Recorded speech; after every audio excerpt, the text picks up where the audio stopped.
आपको जिंदा रहने के लिए, आपको तंदुरुस्ती की और आपको कायम रहने की आज नए साल के दिन मुबारकबाद पेश करता हूं। और आज हम खुदावंद के कलाम में से देखेंगे कि खुदावंद ने क्यों ये साल हमारी जिंदगी में बढ़ाया है, वो क्या चाहता है हमारी जिंदगी में। जो इसका फाउंडेशनल वर्स है वो है मुकद्दस पौलुस रसूल का दूसरा खत करंथियों के नाम, उसका 5वां बाब और उसकी 16वीं आयत से लेकर मैं 16 और 17 सिर्फ 2 आयत पढ़ूंगा। 2 Corinthians chapter 5 verses 16 and 17 लिखते हैं करंथियों को, बस अब से हम किसी को जिस्म की हैसियत से ना पहचानेंगे। हाँ, अगरचे मसीह को भी जिस्म की हैसियत से जाना था, मगर अब से नहीं जानेंगे। इसलिए कि अगर कोई मसीह में है तो वो नया मखलूक है, पुरानी चीजें जाती रही, देखो वो नई हो गई।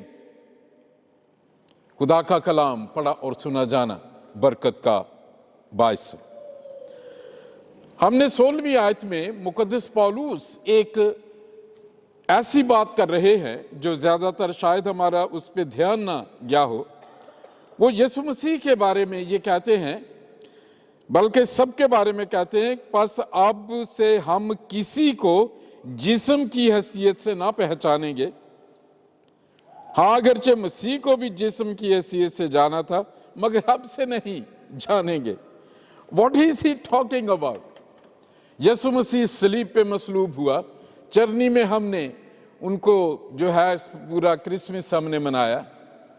क्या मानी है उसका?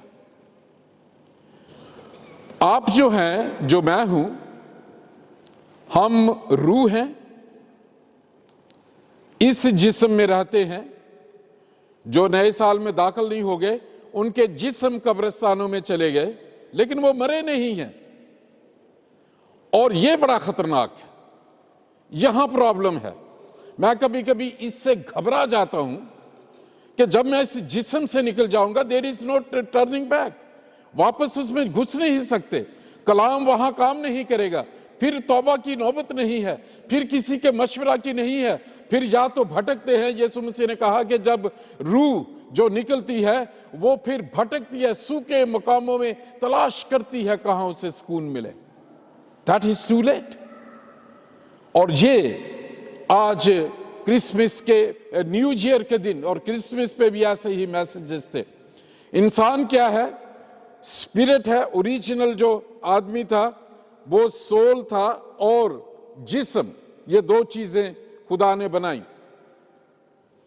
रूह ना होने की वजह से वो सीधा बुत की तरह लेटा था। जैसे ही उसमें दम फूंका गया, खुदा के कलाम में लिखा है पैदाइश की किताब में 2 बाब में कि इंसान जीती जान हुआ, और फिर एक्शन शुरू हो गया। अब पौलुस जो कहते हैं कि पहले जब हम यीशु मसीह को सिर्फ जिस्म के एतबार से कि ये तो नासरत से है, ये तो मुनहनी सा शख्स है, यसाया कहता है कि उसकी ना कोई शक्ल है ना सूरत है, वो मर्दे गमनाक था, उसका गोश्त जो है वो ढलक रहा था उसकी हड्डियों से, इतना उस पे मार पड़ी थी गुनाहों की वजह से। वो कहते हैं कि अब हम यीशु मसीह को जिस्म के हिसाब से नहीं, बल्कि किसी को भी हम जिस्म के हिसाब से नहीं जानेंगे। जिस्म में हम समझते हैं शायद वो ज्यादा खूबसूरत है, वो कम है, वो छोटा है, वो बड़ा है, वो गोरा है, वो काला है, वो जो पीला है। वो कहते हैं कि दीज आर टेम्पररी थिंग्स। ये 70 साल तक है, कुव्वत हो तो 80 साल तक। मूसा अपने ज़बूर 90 में यही कहता है, इंसान की है 70 साल तक, कुव्वत हो तो 80 साल तक। मर्द मूसा का ये ज़बूर है 90, हम उसे गाते भी हैं। वो कहता है कि हम जिस्म पे नहीं, क्योंकि जिस्म ने हमें अदन से निकलवा दिया था, जो असल में वो कहना चाहता था। और गुनाह जिस्म में आया, खुदा की हुजूरी से निकला, सजा में आ गया और लानत में आ गया। अब वो कहता है कि यीशु मसीह ने एक नया काम किया है। वो उसी गंदगी में जो है चरनी में पैदा हुआ, जानवरों के साथ गिना गया। मकसद एक था कि जिस्म की ये जो सजा है वो रूह की कुव्वत से पूरी हो जाए। उसने, शैतान ने उस जिस्म में गुनाह को इंट्रोड्यूस करवाया। उसने वो जिस्म सारे लोगों की बिहाफ पे वो जिस्म कलवरी पर तोड़ दिया। और वहां एक बात उसने कही, ऐ खुदा तू माफ कर। वो तौबा जो अदन में आदम ने नहीं की थी, उसने पूरी दुनिया के बिहाफ पर वहां का माफ कर दे, ऐ खुदावंद माफ कर दे। आदम को यही कहना था, सॉरी मैं मुझसे गलती होगी, मैं तो इस औरत की बात मान गया, हम तो, तुम हमें माफ कर। उसने उस पे नहीं, उसने गुनाह की वजह से नेचर करप्ट हो गई।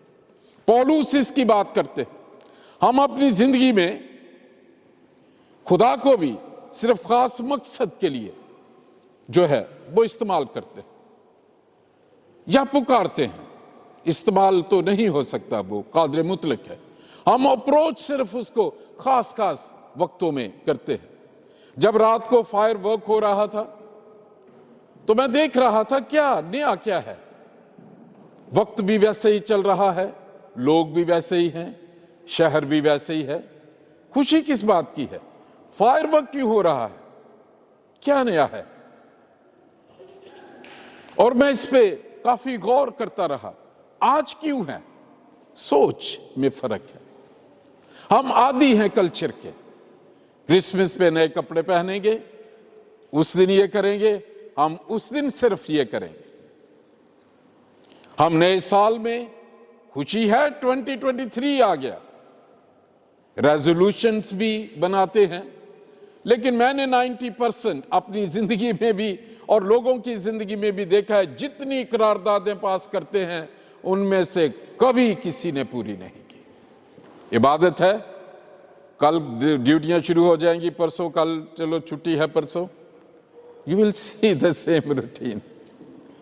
क्यों? कल्चर, आदी हो गए हैं हम। मजहब एक आदत बन गया है हमारी। हमारे सामने हमारे यस्सु को कुछ कहे, हम उससे कत्ल कर देंगे, लेकिन उस यस्सु ने जो कहा है वो नहीं करेंगे। मजहब ऐसे ही है, पूरी दुनिया में ऐसे गले काटने के लिए तैयार हैं, लेकिन जो कहा गया है उसे सुनने, उसे मानने के लिए तैयार नहीं। और पौलुस कहते हैं कि अब से हम यीशु मसीह को जिस्म के हिसाब से नहीं, बल्कि उस कुव्वत से जिसके साथ वो मुर्दों में से जिंदा हुआ, उस कुव्वत को जिसके वसीले से उसने इंसानी जिस्म लिया, खुदा की कुदरत तुझ पर साया डालेगी और तू खुदा के पाक रूह की कुव्वत से हामला होगी। उस कुव्वत को पौलुस कहते हैं हम चाहें, जिसने कमवारी को हामला कर दिया, जिसने खुदा को इंसानी जिस्म में ले आया। और वहां लिखा है, यूहन्ना कहता है, और कलाम मुजस्सम हुआ और फजल और सच्चाई से मामूर होकर हमारे दरमियान रहा। फजल और सच्चाई से मामूर होकर, उसके बगैर खुदा इंसानों में रह नहीं सकता। जब तक फजल ना हो, वो सच्चाई उसकी कभी खत्म नहीं होती। रूह, जान और जिस्म, गुनाह के बाद जो जान इसे कहते हैं और जिस्म वो एक हो गई। जान क्या है? इसे इंग्लिश में इसकी ट्रांसलेशन सोल करते हैं। इंग्लिश में कहते हैं spirit, soul and body. Urdu में कहते हैं रूह, जान और जिस्म। अब ये जान और जिस्म ये करप्ट हो गया था। जान क्या है? ये दरमियान में एक ऐसी, मेरे दिल में एकदम खुदावंद डाल रहा है, इस पे मैं सिर्फ एक थोड़ी सी जल्दी से बात करना चाहता हूं। ये जो हमारी सोल है इंग्लिश में, जान जो है ये दरमियान में है स्पिरिट के और बॉडी के। इसका बड़ा इंपॉर्टेंट रोल है। अब इसमें चीजें हैं, ख्यालात हैं, इरादे हैं, एहसासात हैं और आजाद मर्जी है। अब जब ख्याल आता है कोई, तो जिस्म के साथ ये एहसासात फौरन जिस्म को ख्याल आता है ये खाना है, तो जो चौथा तीसरा हिस्सा है बड़ा मजा आएगा। ये जान और जिस्म एक होते हैं। यहां से एक आवाज आती है इस रूह को, ये ना खाना इसमें जहर है। लेकिन इन दोनों का इकट्ठ है, ये नेचर करप्ट हो चुकी है, वो इसकी आवाज नहीं सुनती। ये स्पिरिट जो है गुनाह के बाद डेड हो जाती है और ये जान और जिस्म रह जाते। पौलुस इस बात की बात कर रहे हैं। यीशु मसीह ने क्या किया? उसने जब कलाम सुनाया, मोजज़ात दिखाए, ये जो जान है ये याद कर रही है कि अदन में ऐसी हुजूरी का तजर्बा था, ये एक उसके बारे में सोच रही है। और यहां से धीरे यीशु मसीह की सलीबी मौत के बाद जब मौत पे फतह पाई, इब्लीस को कुचला, ये फिर जिंदा हो गए। इसे कहते हैं बॉर्न अगेन होना, मसीही होना। जब लोग कहते हैं बॉर्न अगेन होना, नई मखलूक वो कहते हैं, उसमें क्या होता है? यीशु मसीह पर ईमान लाने के बाद ये जो डेड है, ये इनएक्टिव है, ये फौरन वापस आ जाती है। ये स्टार्ट स्पीकिंग टू सोल, जान को, और वहां इंसान फिर सोचता है हाँ ये बात है। यहां से फिर वो पहली जो बात देती है वो विजडम देती है, जो विजडम छिन जाती है, दानाई छिन जाती है। ये इसका असर इस पे होता है, इसके हालात पाक हो जाते हैं, इरादे नेक हो जाते हैं, एहसासात में खुदावंद की हुजूरी आ जाती है और आजाद मर्जी होली स्पिरिट या स्पिरिट के ताबे हो जाती है। इसे वो कहते हैं नया मखलूक। ये डिनोमिनेशन नहीं बदलती, ये इंसान का रूहानी रिश्ता ताल्लुक बदल जाता है। उसके बाद जिस्म जो है वो इनको फॉलो करता है। जान जो है वो स्पिरिट की सुनती है, रूह की सुनती है, और ये जान इसको बात करती है। ये जो जिस्म है फिर भी कहता है नहीं मैं नहीं उठ सकता, वो फिर कहती है इसे को उठे, ये कहे कि दुआ करे, वो फिर वो कहते नहीं नहीं मैं बहुत सुस्त हूं, वो फिर ऐसे कहते हैं उठ, ये तुमने यीशु को कबूल किया, और ये फिर इस पे गालब आती। That's how spiritual life work. जब आप स्ट्रगल करते हैं, दिल करता है कि जो एक आवाज आती है कि मैं उठूंगा, मैं आज खुदा का कलाम पढ़ूंगा। ये जान कहती है, ख्याल आता है, इरादा बनता है 6 बजे उठूंगा, एहसास आता है मैं खुदावंद की हुजूरी महसूस करूंगा। आजाद मर्जी जो है चौथा हिस्सा, वो इसके ताबे आती है कि नहीं मैं कर सकता हूं।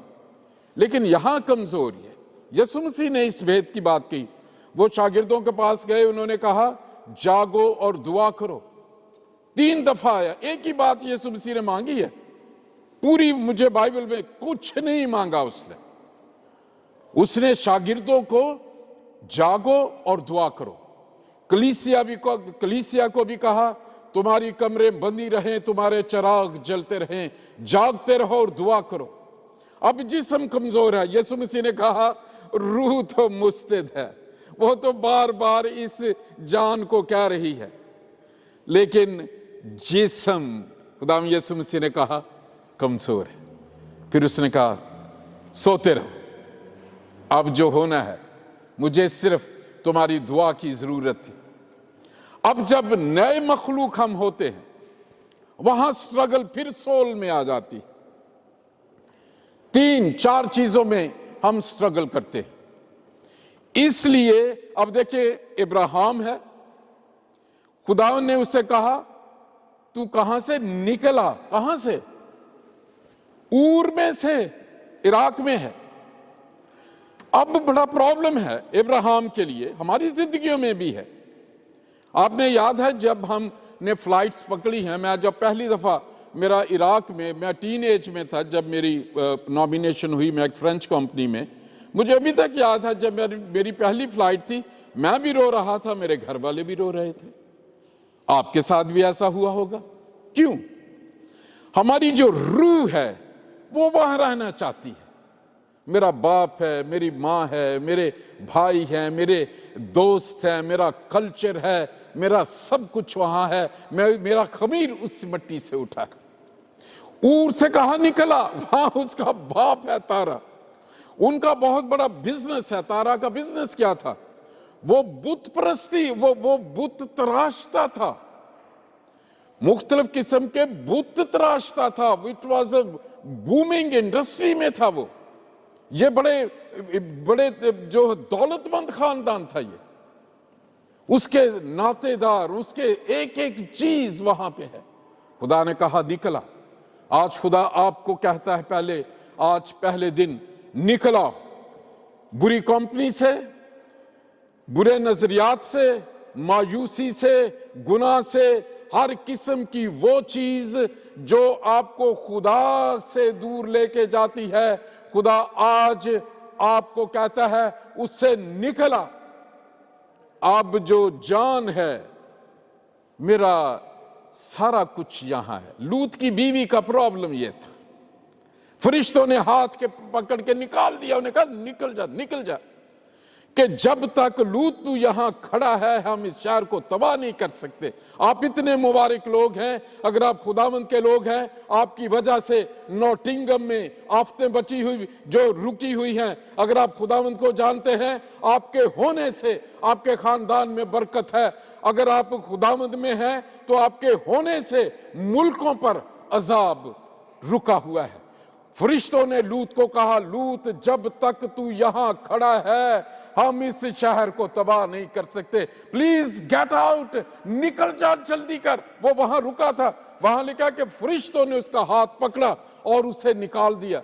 लेकिन उसकी बीवी का दिल ऊर में था, उसकी बीवी का दिल सदूम और अमूरा में था, लेकिन उसकी बीवी का दिल अपनी सहेलियों में था, अपने सूटों में था, अपने कल्चर में था, अपने सारी रंगीन जिंदगी में था।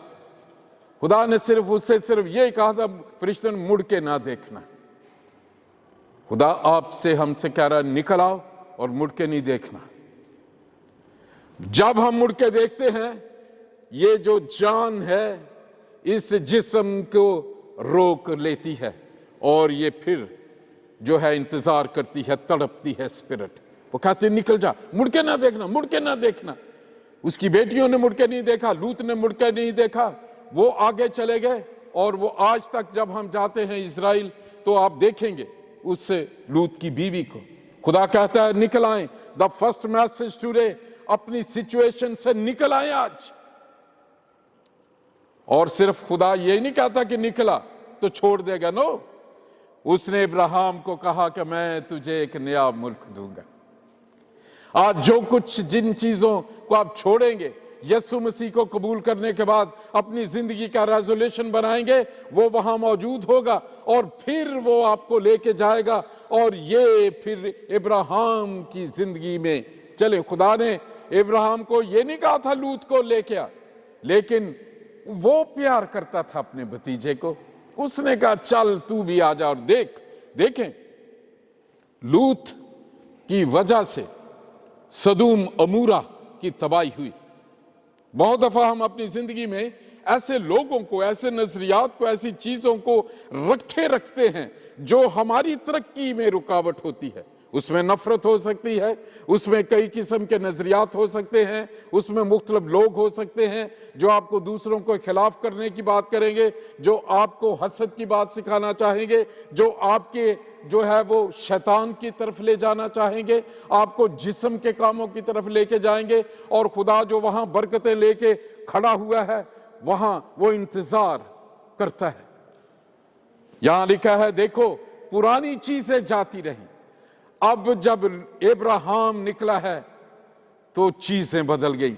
ऊर से निकला, अब खुदा उसे कभी आसमान के सितारे दिखाता है, कभी फरिश्ते आते हैं, कभी वो चलता है और उससे तजर्बे होते। और दूसरी तिलावत जो आपने सुनी, वहां भी फरिश्ते ने यूहन्ना को कहा, यूहन्ना आरफ को, ये मुकाशफा की जो आपने पढ़ा है, उसने कहा कि यूहन्ना ऊपर आ जा। वो कहां था? पिटमस के जजीरे पे था, बदहाली की हालत में था, जिस्म में तन्हाई की हालत में, जलावतन उसे किया हुआ था। पिटमस के जजीरा सजा के लिए काला पानी जिसे कह सकते हैं। उसकी अपनी सिचुएशन क्या है? कहाँ से खाता होगा, क्या करता होगा। मैं कलाम को इसलिए मुझे बहुत जल्दी समझ आ जाती है। I just go and sit in the place of John the Baptist, कि उस वक्त not John the Baptist, John the apostle, जिन्होंने ये मुकाशफा लिखा। उसने कहा कि फरिश्ते ने कहा कि ऊपर आ जा। अब वो जिस्म के साथ ऊपर गया या रूहानी तौर पर? पौलुस भी इस बात को नहीं समझता। वो भी कहता है जब मैं तीसरे आसमान पे उठाया गया तो मुझे नहीं अब याद कि मैं जिस्म के साथ गया था या मेरी रूह गई थी। कुछ खुदा के खादम हैं जिनको मैं जानता हूं, उन्होंने ये कहा कि जब रूहानी तौर पे खुदा यीशु मसीह उन्हें लेके जाता है ऊपर आसमान में दिखाने के लिए, तो वो अपनी आंखों से अपने जिस्म को देख रहे होते हैं जो जमीन पे बैठा दुआ कर रहा है।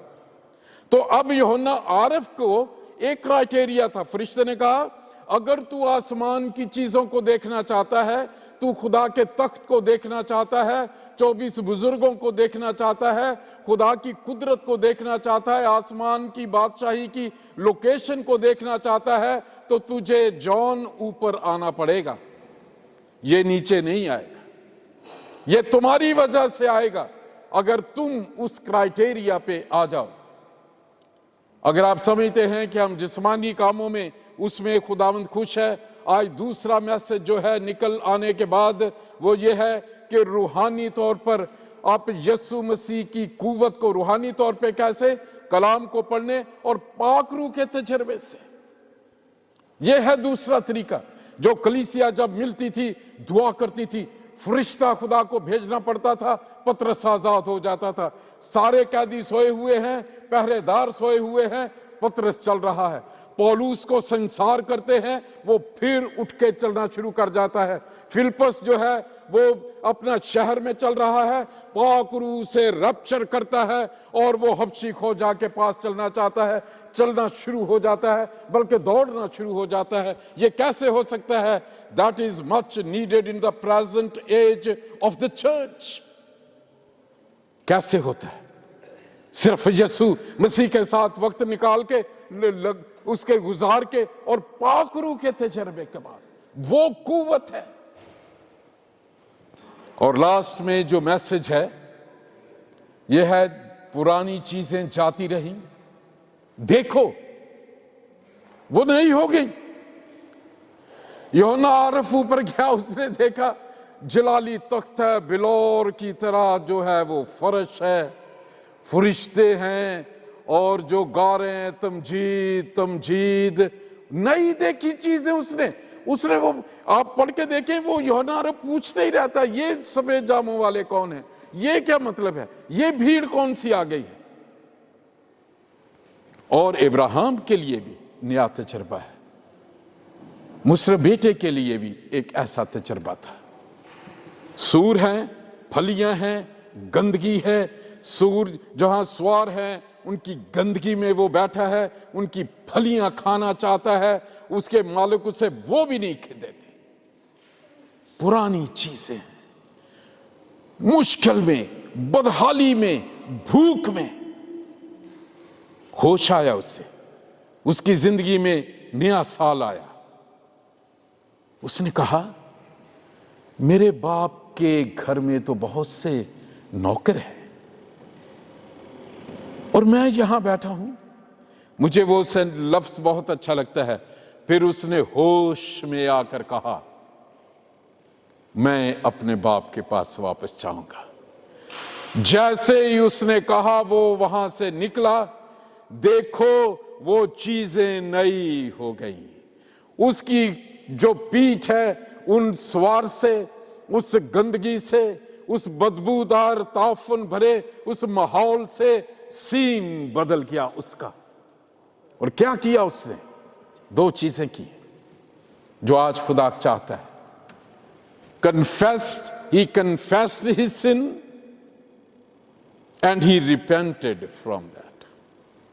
बहुत दफा हम रिपेंट करते हैं, मैं खुदावंद गुनाह से तौबा करता हूं, लेकिन यीशु मसीह ने कहा कि अगर तुझे याद आए कि कुर्बान गाह के सामने तुझे याद आए कि तेरा भाई तुझसे नाराज है, तेरी गलती है, उसके पास जा।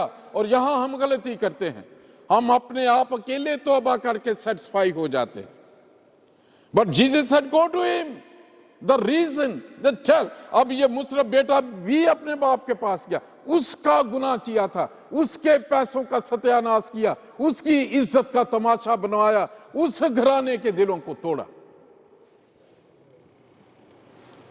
इसे कहते हैं प्रैक्टिकल रिपेंटेंस। और उसने कन्फेस किया बाप के सामने जाकर। बहुत दफा हम कन्फेस नहीं करते, हम इकरार नहीं करते। खुदा के कलाम में लिखा है गुनाहों का इकरार करके जब तौबा करेंगे तो वो सुनेगा और उस गुनाह से मुआफी देगा और नई जिंदगी हो जाएगी।